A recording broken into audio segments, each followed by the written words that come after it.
name's Evan Henson, and I'm the Associate Pastor of Student Ministries here at First Logan. Paradigm Chats is a new weekly video series we started. In the midst of this pandemic, we've been trying to find different ways to reach out to our college students. And so instead of just doing a full service like we would on a normal Thursday night, we've decided to have a more conversational discussion about different topics. And so we opened up talking about fear and anxiety. We've done series on what does it mean to be a church member. We've done what is the Bible. We've talked about worship, and then we'll be doing one on community coming up.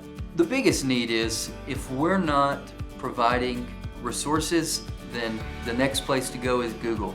And so we wanted to offer things that were worthwhile for our students. We want to be good stewards of their time, even though they've got extra time now maybe than they had before.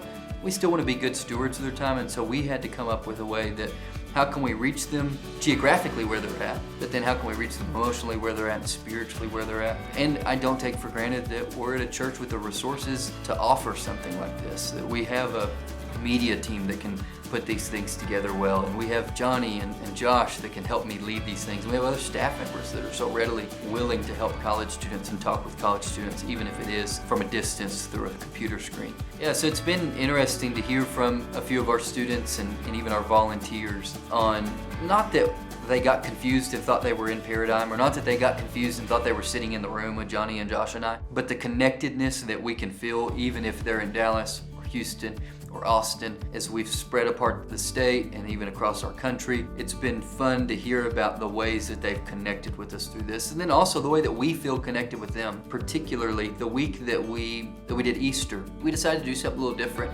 And so Johnny actually led worship, and I taught from a scriptural passage similar to what we would do at Paradigm. And then we all gathered on Zoom afterwards, and I had about 25 of our college students that joined us on Zoom and just hung out and chatted about Holy Week and how things were different this year, but how we were still able to reflect corporately on what it means to serve a risen Lord. And so it was a fun way for us to connect, for us to see their faces, even if it was through a Zoom call, but to be able to use these Paradigm Chats and these Paradigm videos as a conduit to get to see some of our students that we haven't seen in a couple months now.